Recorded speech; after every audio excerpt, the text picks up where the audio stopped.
remercier professeur Devaney, merci beaucoup pour cet exposé. Je pense que vous avez fait le tour par rapport à toutes les notions de base et les notions conceptuelles qui ont permis l'émergence de cette approche basée sur la mentalisation, principalement la théorie de l'attachement, en commençant déjà au départ par les notions de mentalisation de Claparède, de Pierre Marty, etc. Et après, nous sommes arrivés quand même à ce processus psychothérapeutique qui va quand même emmener la personne à se connecter avec ses émotions et à travailler tout un processus avec son patient. Je vois que quand même, pour une approche intégrative, c'est quand même une approche intégrative qui a beaucoup de cohérence. Donc, par rapport aux autres approches intégratives où on sent que c'est plus de l'éclectisme qu'autre chose, là, il y a quand même quelque chose qui se tient par rapport à ça. Sur le plan bio-psychosocial, on retrouve quand même qu'il y a quand même une partie de beaucoup d'éléments de chaque approche. Reste peut-être quelques questions. Moi, je vais commencer par le fait qu'on ait au départ qu'on ait abordé cette psychothérapie par rapport à qu'elle soit inspirée par une approche d'une approche psychodynamique. On voit que cette mentalisation, elle est plus sur le plan cognitif, penser, travailler les pensées, qu'autre chose. Or que si on revient aux écrits, on trouve que les états mentaux, c'est aussi les pulsions, les désirs, les émotions, etc. Donc à ce niveau-là, est-ce que vous pouvez nous apporter plus de détails par rapport à ça? Et du coup des indications aussi, puisque effectivement, on voit que c'est ce qu'on a de toute façon toujours fait, surtout avec les états limites. C'est comme ça qu'on procède. Et tout récemment, avec mes étudiantes qui sont là, on a travaillé un article de Henri Laure sur les facteurs communs des psychothérapies. Et on est arrivé aux facteurs non spécifiques à la psychothérapie. Et là, effectivement, on a beaucoup discuté la relation, les engagements relationnels et l'investissement relationnel de part et d'autre du psychothérapeute. Qu'est-ce qu'il résonne en nous? Qu'est-ce qu'il nous dit? La fonction un peu réflexive de cette relation dans l'alliance. Donc, les choses sont dites autrement dans les différentes approches. Et donc là, quelle est la place un peu, moi je dirais, de la psychodynamique et surtout de l'inconscient dans tout ça? Ok, donc c'est une question très bien structurée et il y a plein d'éléments. Je ne sais pas si je vais arriver à tous les réunir. Donc le premier élément, c'est la mentalisation mal nommée. C'est une thérapie très mal nommée, parce que mentalisation, ça fait très cognitif. Alors que la pratique de la mentalisation, de plus en plus, on s'intéresse pas tellement aux questions-réponses, qui a un aspect très cognitif, mais à l'ajustement aussi non-verbal dans l'échange thérapeutique. Et là, on revient du coup au corps. Et là, du coup, on revient quand même à une base plus psychodynamique. Je vais maintenant à la fin de la question, parce qu'il y a toujours l'effet de primauté, l'effet de récence dans la mémoire. La fin de la question, où est l'inconscient? L'inconscient, il est là, et on a une position un peu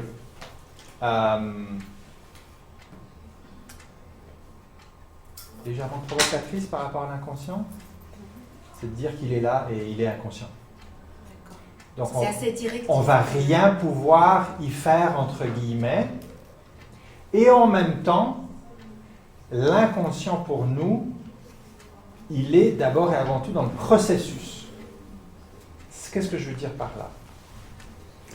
Ce que je veux dire, c'est que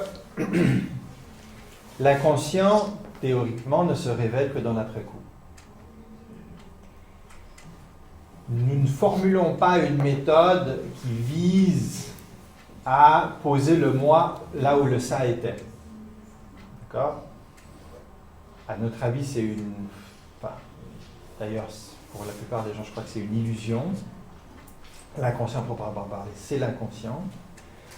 Ce qu'on peut faire pour l'aménager et non pas l'analyser de comment il fonctionne d'une manière dynamique, mais l'aménager dans la séance, c'est porter notre attention sur précisément le processus, c'est-à-dire ce que je ne suis pas en train de comprendre. Constamment me mettre dans une position mentale à m'intéresser sur ce que je ne suis pas en train de comprendre. Parce qu'avec les patients, ce qui se passe, et en particulier avec les registres émotionnels très forts, il y a des implicites, aussi des accords implicites. Ah oui, donc vous étiez fâché, ok. Et oui, et après, fâché, c'est quoi? C'est quoi que je ne comprends pas là-dedans? C'est quoi fâché pour vous? Et donc j'invite à l'élaboration de ce que je ne comprends pas constamment. Et j'essaie de rester hors d'une position de savoir. J'essaie de rester dans une position de non-savoir. Ce qu'on fait tous. Hein. Tout à fait. Mais là, on a besoin d'un soutien particulier. Parce que ce n'est pas vrai qu'on le fait facilement avec les borderline. En fait, avec les borderline, on rentre dans nos travers. Avec les situations émotionnelles, on rentre dans nos travers. On doit doubler d'attention à l'inconscient, mais non pas dans une visée interprétative, mais plutôt dans une visée d'aménager le processus. D'accord? Donc c'est un positionnement très processuel. Okay. Et le dernier élément, je crois que je l'ai oublié. Je crois qu'il y en a plus qu'un dernier, mais peut-être que ça reviendra dans les autres questions. Très bien, peut-être qu'on va ouvrir, si vous n'êtes pas fatigué, on ouvre le débat pour 10 minutes à peu près, ça vous va? Volontiers. Parfait, donc le débat est ouvert, des questions, des remarques peut-être. Soyez juste bref s'il vous plaît. Je regarde pas l'eau. Je peux dire que... Oui, essayez de vous présenter s'il vous plaît. Oui. Comme ça. Alors, je suis Madame Sadou Nassera, je suis psychologue clinicienne et étudiante en Master 2 clinique. Et j'approche psychodynamique. Oui. Oui, respiration. Ça, je ne me présente pas. Oui, d'approche plutôt psychodynamique. Et je ne me sens pas dépaysée. Hein. Par rapport, j'aime pas beaucoup les schémas, mais je ne me sens pas dépaysée. Par rapport à ce que j'entends quand vous dites comment ça va bien, l'équivalent c'est chez nous, comment ça va, normal. C'est-à-dire normal, c'est tel qui va venir, c'est le mot qui revient souvent dans les entretiens, ouais. Parfois même avec les parents, ou avec les patients, avec les ados, c'est très très fréquent, c'est normal. Alors, quand on essaye d'aller un peu, de voir c'est quoi le normal, ça, il peut revenir. Après on va ce qui ne va pas. Mais le normal, c'est lui qui va venir, qu'il faut dépasser. Ce qui est... Une autre question peut-être juste une réaction rapide, c'est nous on fait de notre perspective, on fait l'expérience que lorsqu'on présente ou on forme des collègues, les psychodynamiciens, dans la même pièce, à la même présentation que les gens en TCC vont dire « je ne me sens pas perdu, je me reconnais ». Par contre, quand eux ils vont se parler, donc c'est intéressant de voir simplement qu'il y a une possibilité de langage commun, de facteurs communs, et ça c'est ce que je crois moi personnellement, c'est un avis personnel, que la force de notre métier c'est le commun. Après ça, on a nos spécificités, nos préférences, et ça on a le droit aussi. Mais la force, c'est la base de notre métier. C'est-à-dire le futur de la psychothérapie, c'est quand même le socle qui est à mon avis. Oui, est-ce qu'il y a d'autres questions, s'il vous plaît?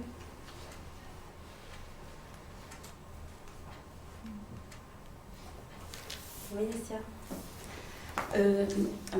Dr Mohamed Essia, enseignant-chercheur à l'université d'Alger, département de psychologie, psychologue clinicienne, praticienne.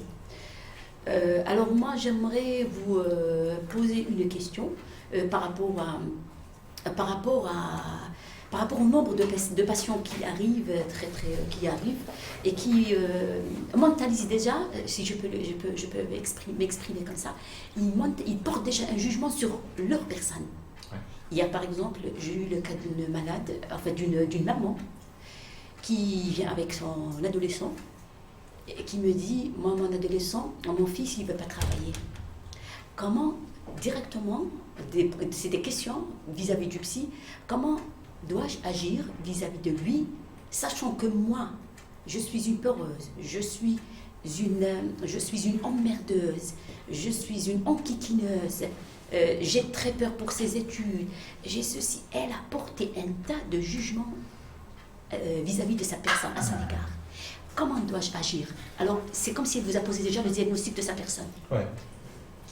Vis-à-vis d'un adolescent qui refuse, qui me dit je ne travaille pas, je ne fais pas, etc. Alors, on ne vous donne même pas le temps de, comme vous dites, vous mentaliser. Quel est votre... J'aimerais bien avoir votre opinion, vous qui êtes spécialiste de mentalisation. Alors, je vais essayer de reformuler la question. Dites si ça a du sens.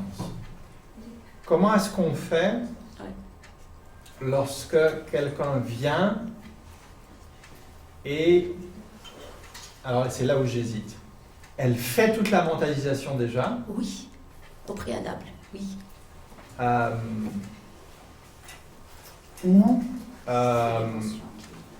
elle nous demande comment faire, oui, alors que nous on est plus dans la réflexion.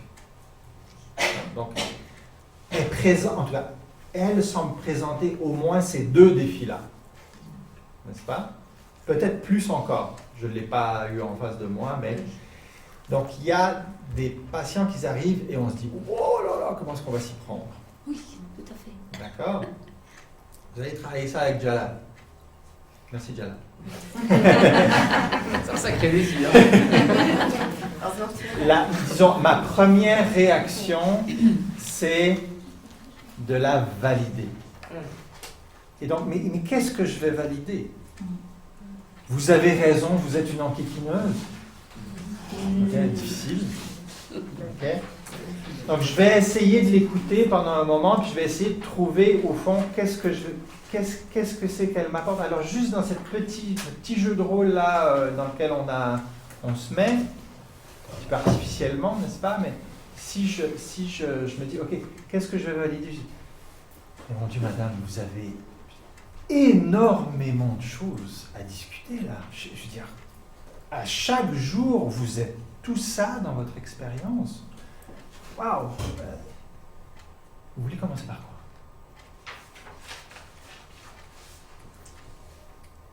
Parce que moi je veux absolument vous aider. Et puis, cette vie-là avec vous, ça doit devenir très difficile de choisir comment agir. Donc là, j'essaie de valider sa difficulté à qu'est-ce que je fais avec mon fils. Mais par quoi vous voulez commencer? Parce qu'elle veut que je lui trouve une solution. Oui. Mais moi, je ne veux pas rentrer là-dedans. Même si j'ai bien envie. Parce qu'évidemment, elle va probablement me créer l'envie de lui dire quoi faire. Donc, je vais devoir résister à ça. Donc, je suis en train de me dire toutes ces choses-là.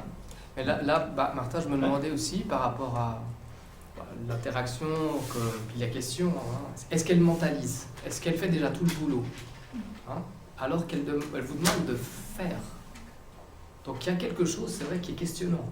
Vous faites l'hypothèse que ça se passe là, qu'elle réfléchit, elle pense, alors qu'elle vient avec une demande d'action. Donc est-ce qu'elle mentalise véritablement? Je n'ai pas la réponse, mais... Si vous permettez, oui. Tout compte fait, il n'y a pas de bonne ou de mauvaise mentalisation. Il n'y a que de bonne mentalisation.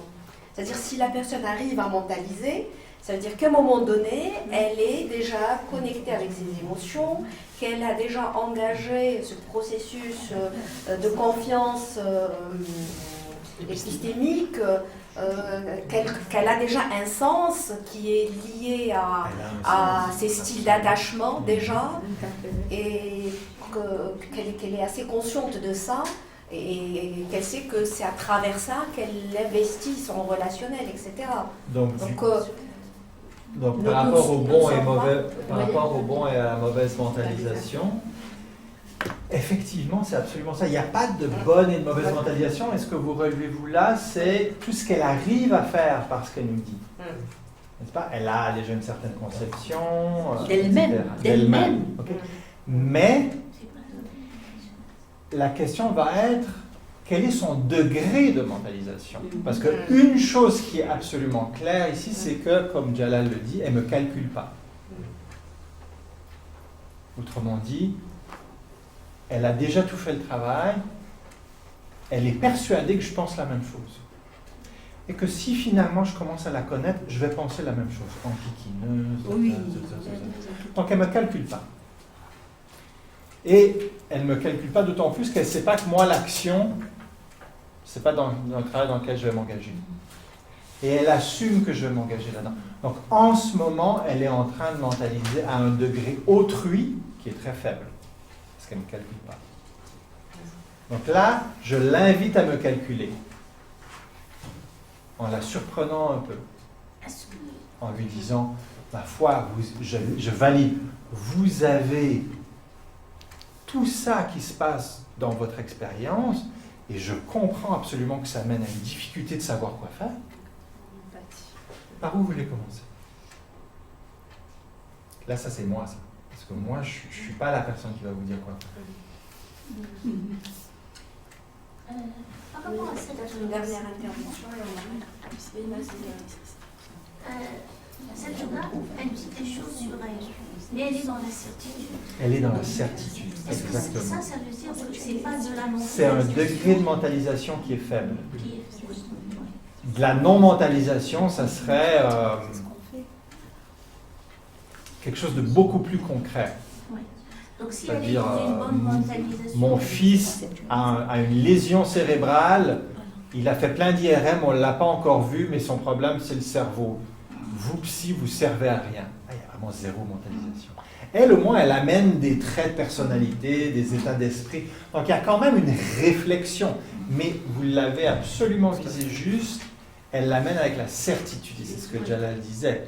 Elle est certaine, donc son degré de mentalisation, en fait, vous allez travailler ça avec lui, il est dans un mode de pré-mentalisation où il y a trop de certitude. On va essayer d'aller assouplir tout ça. Et puis par rapport à nos axes de mentalisation, on voit qu'elle est très dans moi.